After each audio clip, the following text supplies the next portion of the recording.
Sheila est une artiste que l'on ne présente plus.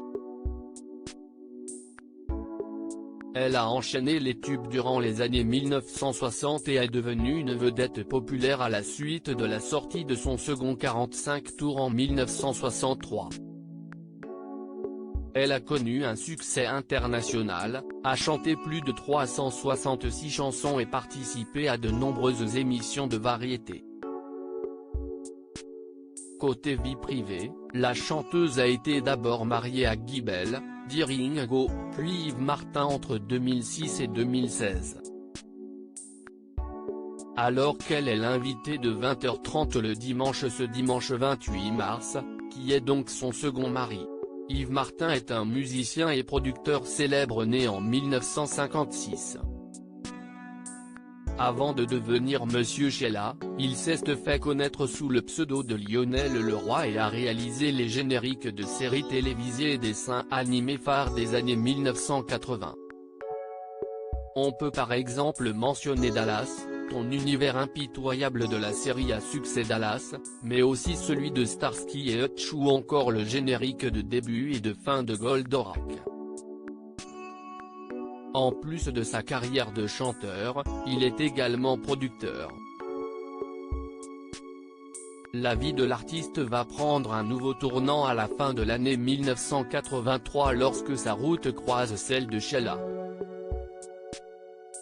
Alors que la chanteuse prend ses distances avec son mentor Claude Carrière, Yves Martin va rapidement devenir son producteur.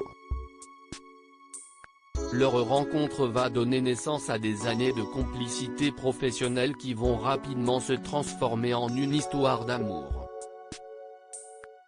Ce n'est qu'en février 2006 que tous deux officialisent leur amour en se mariant à Saint-Jean-de-Luz.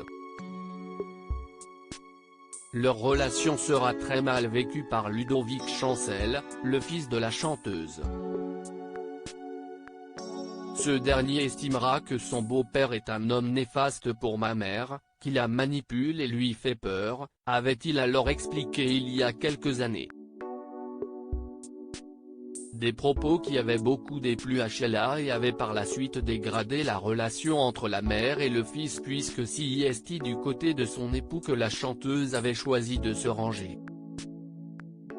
Le couple s'est finalement séparé en 2016.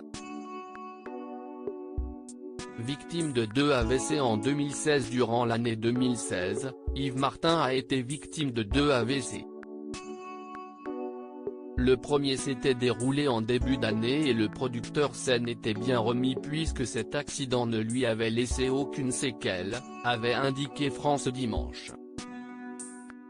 Quelques mois plus tard, au printemps suivant, il avait subi un second AVC qui s'était avéré être bien plus grave. Le média avait révélé que Yves Martin était très diminué et incapable de se livrer à des activités coutumières, ni même d'accomplir les gestes les plus simples de la vie quotidienne. Nul doute que, malgré ce terrible accident, Yves Martin a été très présent pour Sheila suite au décès de son fils Ludovic Chancel.